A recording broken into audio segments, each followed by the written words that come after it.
Hello and welcome to the channel of Hashaliach once again. I trust that God is blessing you. And today is the 30th of November 2024. Last day of the month. It'll soon be the end of the year. Anyway, I'd like to share a few things for you. And it really is a case of food for thought. Literally, food for thought. Now, some of you may in the past have heard me talk about sorcery and the Greek word being pharmakia, which is where we get the word pharmacy from. And you probably know my views on the medical and the pharmaceutical industry. But here I'm kind of looking at the other side of the coin.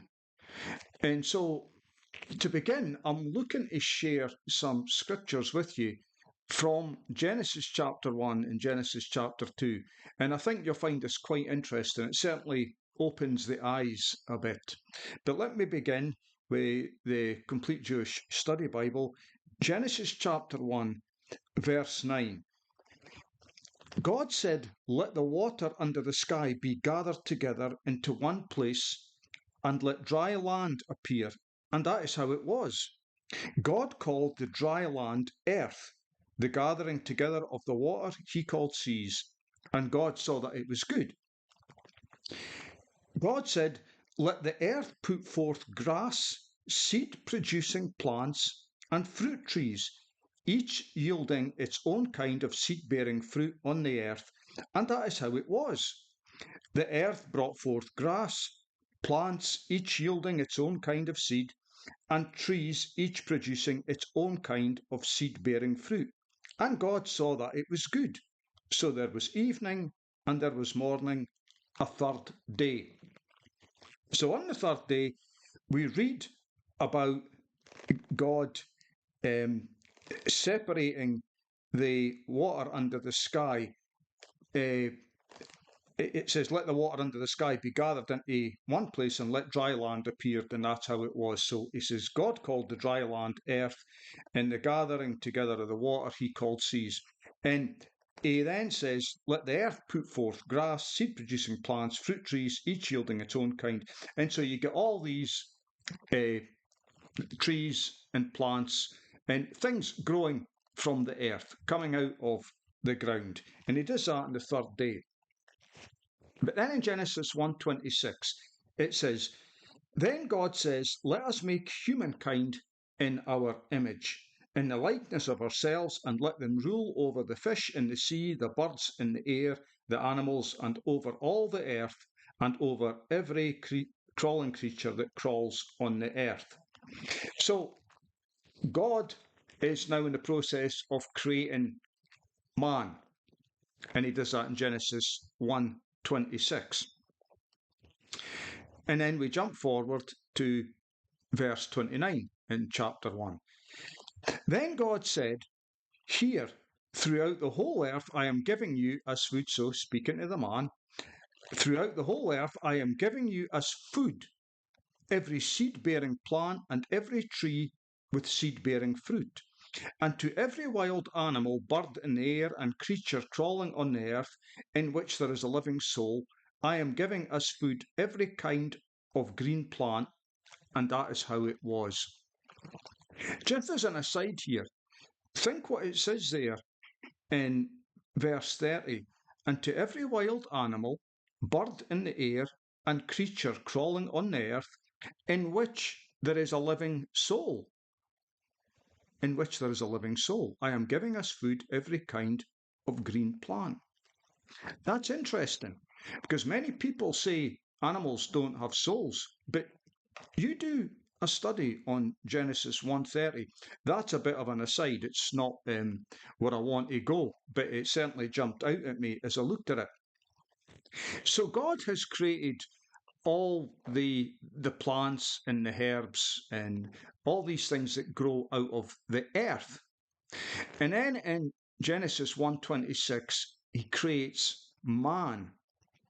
And then from 29 and 30, he talks about, speaking to Adam, he says, "Here throughout the whole earth, I'm giving you as food every seed-bearing plant and every tree with seed-bearing fruit. Right? He's giving it as food. Now we jump into Genesis chapter 2, and don't worry, I'll bring this together. Yeah, I might not do it as good as some other people, but bear with me. Genesis chapter 2, verses 7 to 9. So we're now getting more detail on the creation of the man. You get a sort of overview in chapter 1, but now you get more detail. Verse 7, chapter 2. Then Adonai God formed a person, in Hebrew, Adam, from the dust of the ground, Hebrew, Adamah, and breathed into his nostrils the breath of life so that he became a living being. Adonai, God, planted a garden toward the east in Eden, and there he put the person whom he had formed. Out of the ground, Adonai, God, caused to grow every tree pleasing in appearance and good for food, including the tree of life in the middle of the garden and the tree of the knowledge of good and evil. And then in verse 15, chapter 2, Adonai God took the person and put him in the Garden of Eden to cultivate and care for it. Adonai God gave the person this order: you may freely eat from every tree in the garden except the tree of the knowledge of good and evil. You are not to eat from it, because on the day that you eat from it, it will become certain that you will die. Okay, so there's a number of scriptures there, but you can see the picture. God separates the waters and he creates the dry earth. And then he creates all these, he says the earth will put forth grass and trees and plants and all these things coming from the earth. And then he creates mankind. And then he goes on to let Adam know that everything that grows out of the ground, and later on he actually allows them to eat animals, but that's not where I'm going at the moment.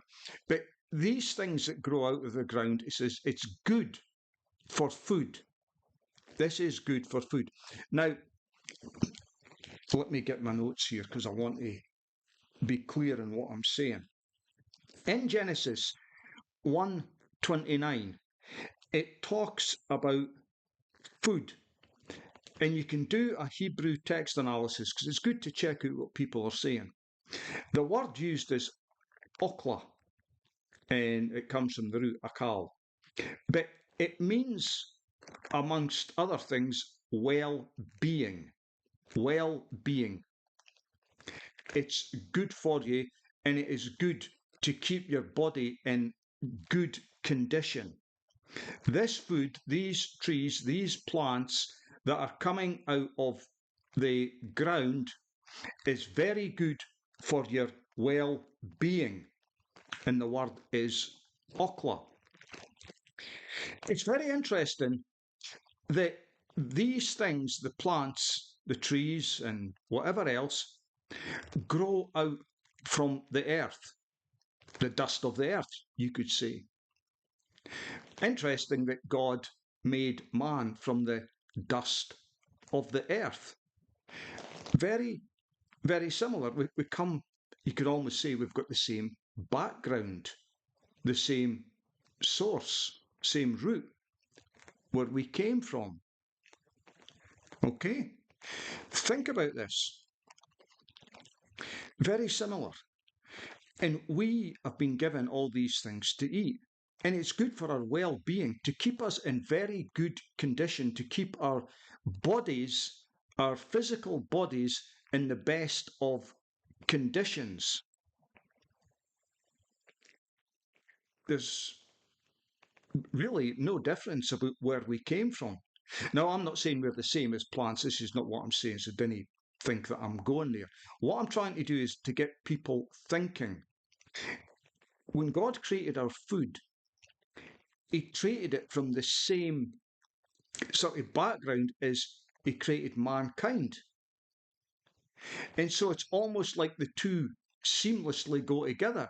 It seems like perfectly natural to me that the things that grow out of this dust where he created man is obviously going to be good for us.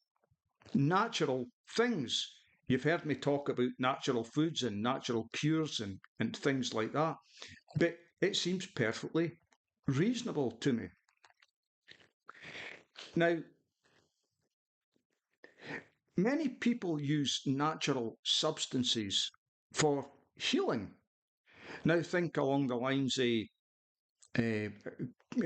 oil resin from cannabis, hemp, and yet there's many people would say these. Now, I don't take cannabis oil, but I know many people use it for medicinal purposes, well-being.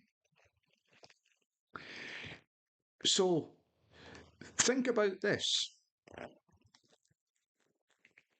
There are a lot of people who would say cannabis and even hemp and other substances are drugs and that they are illegal. They are bad for us. Who makes that determination? God or the pharmaceutical medical industry? And if it's not God and it is the medical and pharmaceutical industry, what purpose is there in saying that these natural things are drugs? They're bad. They're not good for you. They're drugs. They are pharmakia. They are sorcery. But who made that determination? And who made the determination that many drugs that come from the pharmaceutical and medical industry are good for us? Who makes that determination? Here, have this pill, have that pill, for this disease and that disease and this illness and this condition. This is good. It's been approved. Who approved that particular pill, drug, pharmakia, sorcery? Did God approve it, or did man approve it, specifically the pharmaceutical and medical industry?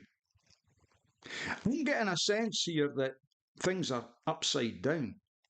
God gave all these natural things for our well-being. We came from the dust. These things came from the dust. They grow from the dust. There's similarity. But now you get all these things that Paul the Apostle talks about as pharmakia, sorcery, which really refers to the pharmaceutical industry. Many synthetic products, chemicals, all types of things which cause these side effects, as I've talked about before. Now, when you have a side effect, it's your body saying, hey, there's something wrong. I've got something in my body that is toxic, it's bad, I need to try and get rid of it. But your expert has told you it's good for you. But natural products, resin oil, cannabis resin oil, hemp, and many others, they're bad. They're not good for you. They're not good for you because God created those things. Okay. Now, we go to Genesis 2:9, and again it talks about food. And the word this time is ma'akal. Now, I hope I've pronounced that correctly. I'm not sure. It's M-A-A-K-A-L, ma'akal. And it means to eat or consume, but it can also mean spiritual food, depending on the context.